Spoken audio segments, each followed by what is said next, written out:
Merhaba arkadaşlar. Bugün Buz 2 derslerine başlıyoruz. Bu görmüş olduğunuz Buz 2'nin ufak hali, öyle söyleyeyim size. Yani bizim sazın curası gibi düşünün.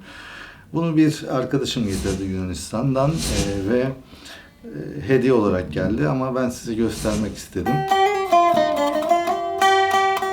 Bir farkı yoktur normal Buz 2 ile. Sadece ses biraz daha tiz çıkar.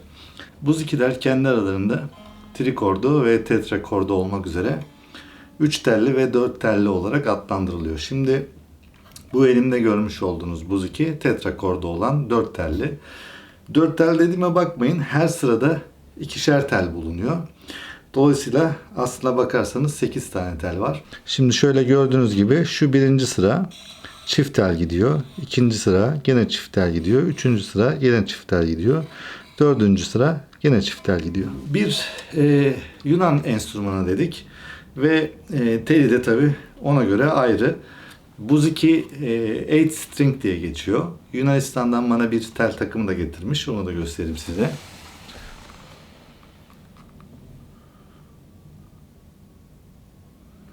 Evet, şimdi arkadaşlar bunun biraz da büyük olan teknesi, yani büyük olan tekneli olanları da var. Bildiğiniz gibi internette falan bolca satışta olan ve herkesin de kullandığı. Aslına bakarsanız ona değineceğim ama bu da şöyle söyleyeyim, ilk atası bu olarak geçiyor. Yani Buz 2 ilk böyle oluyor. Daha sonradan o şeklini alıyor. Onu tutarken şu vaziyette tutuyorsunuz. Yani kolunuzun altına biraz giriyor şöyle. Şu vaziyette tutuyorsunuz çünkü daha büyük. Bunu da tutarken normal bu şekilde tutuyorum. Bakın şuradan ağırlık veriyorum. Bu şekilde tutuyorum. Sap kalınlığı hemen hemen aynı. Öyle söyleyeyim size. Sap tutuş şekli şu vaziyette. Şu boğumun içerisine alıyorum. Ve bu şekilde tutuyorum arkadaşlar. Bizim saza birazcık benzeyen bir alet. Önce onu söyleyeyim. Ama gitara da benziyor. Birazcık akor sisteminden bahsetmek istiyorum. Akor sistemi ne şekilde oluyor?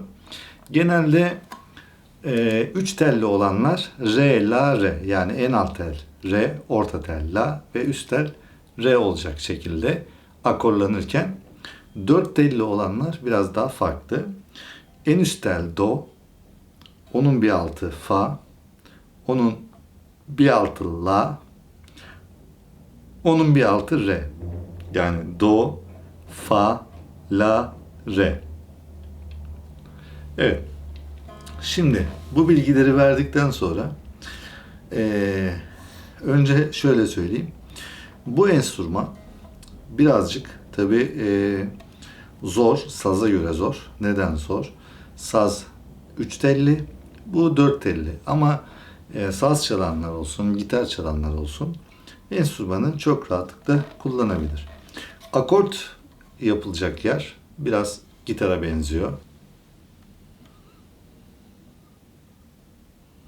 Bu ders başlangıç dersi olduğu için pena tutuşunu falan da göstereceğim size. Öncelikle enstrümanımızı tanıyoruz. Enstrümanı tanıdıktan sonra yavaş yavaş diğer derslere geçeceğiz. Aynı kemençe derslerinde olduğu gibi size başlangıç olarak bu enstrümanı öğreteceğim. Şimdi benim elimdeki bunun Buz 2'nin ciro halini düşünün. Yani sazda nasıl ciro diye geçen bir ufak sazımız var ya, o halini düşünün. Ama öğreteceğim metot, yöntem sizin internetten alacağınız Buz 2 ile veya bir müzik mağazasından alacağınız Buz 2 ile aynı olacak. Çünkü perdeler ve akor sistemi aynı. Tabi 4 tellisinden bahsediyorum. 3 tellisi biraz daha aslına bakarsanız esası bu ama 3 tellisini kullanan yok mu? Kullanan var. Ben özellikle 4 tellisini istedim. Çünkü esas etnik olarak kullanılan, yani çoğunlukla kullanılan bu. Ben böyle tercih ettim ama siz 3 telli üzerinde de nota yerlerini öğrendikten sonra zaten notaya baktıktan sonra her türlü çalım yaparsınız. Şimdi şu görmüş olduğunuz pena normal bir pena. Gitar penası, öyle söyleyeyim size. Tabii biraz kalın, yani işte 0.70, 0 60 o aralarda ya da maksimum 0.80. Mesela bende bir Alice'in şöyle söyleyeyim mesela 0.30 denilen bir penası daha var. Bu bir metal pena. Şimdi metal penanın farkı ne arkadaşlar? Daha metalik ses veriyor. Onu bir göstereyim size.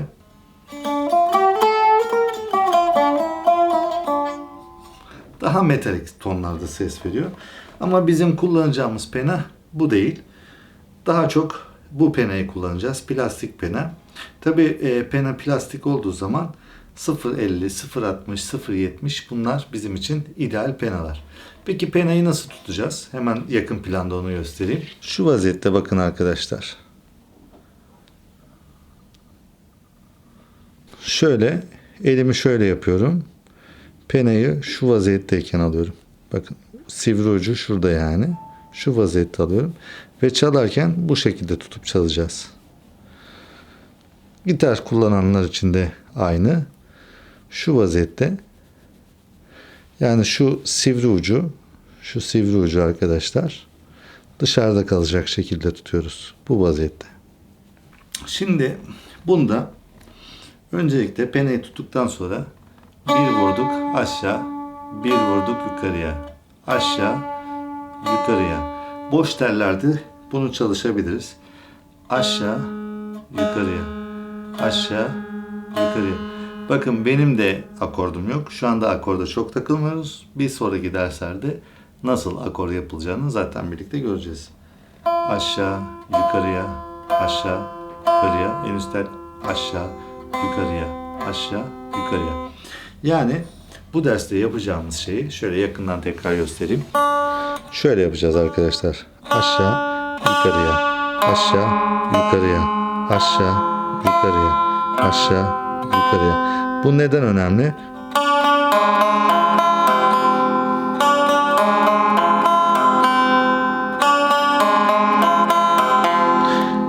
Notaları yarın öbür gün çalarken bu 4 teli de kullanacağımız için bu 4 tele çok rahat geçiyor olmamız lazım.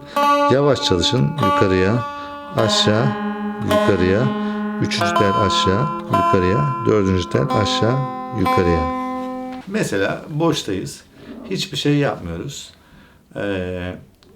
Antrenmana başlamamız lazım. O yüzden enstrümanımızı alıyoruz, tutuyoruz. Herhangi bir tele basmıyoruz. Önceliğimiz sağ tarafa, sağ ele hakim olmamız. Daha sonrasında zaten sol el parmak antrenmanlarını yapacağız. Şimdi gitar gibi çok fazla teli var dedik ama gitarda naylon teller kullanılıyor. Biliyorsunuz alt 3 sıra naylondur. Ondan sonra bakır tellere doğru döner. Bunda ise tellerin tamamı çelik tel olarak geliyor. Yani bildiğimiz tel. O yüzden pena kullanmamız şart. Şu şekilde çalamazsınız. Çok zor. Yani parmaklarınız acır çünkü teller keser. Keskindir yani. Aynı saz gibi düşünün. O yüzden mecbur penayla çalmak zorundayız. Şimdi hiçbir tele basmıyorum solda. Hiçbir perdeye basmıyorum. Bu arada onu da söyleyeyim. Bu perde aralarında bakın arkadaşlar metaller var. Yani notalar şu metallerle ayrılıyor. Biz bunlara perde diyoruz.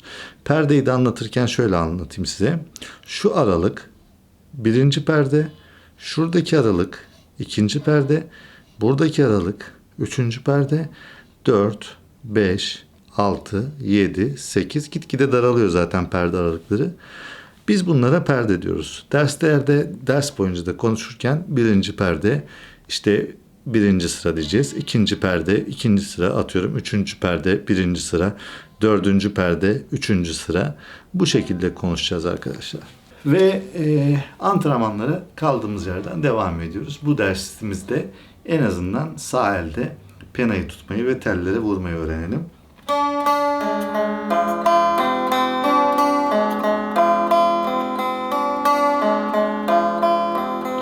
Şimdi en alttan başlıyoruz.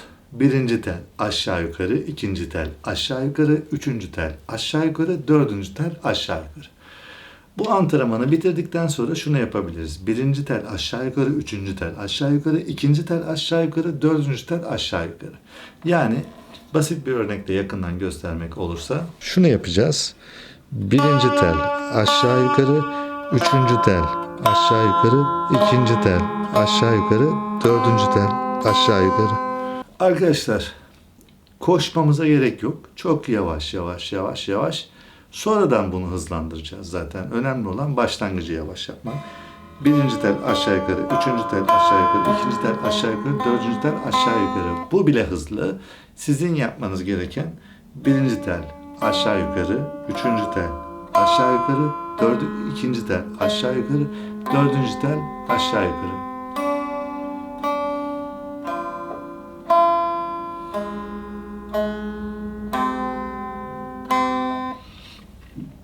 Evet, biliyorum başlangıçta bu tarz şeyleri yavaş yapmak birazcık zor oluyor. Yani herkes hızlanmak istiyor.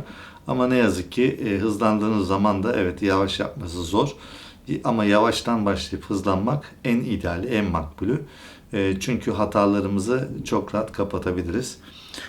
Burada önemli olan bizim tellerimiz sazdaki gibi tek bir stringden oluşmuyor. Yani tek bir tel değil. Çift tel olduğu için vururken, aşağı vururken tekrardan yakından göstereyim. Aşağı vururken bu çift telin ikisine de vuruyoruz. Yukarıya çekerken gene bakın iki tane ses geliyor. Şunun mesela ikinci sıranın akordu bozuktu. Oradan göstereyim.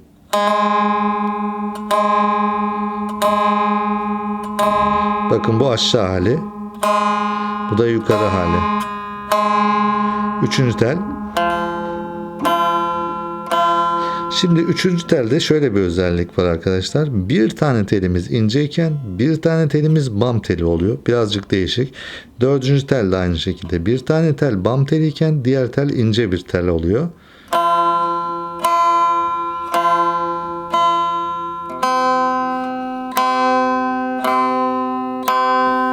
Şöyle biraz daha çaprazdan göstereyim.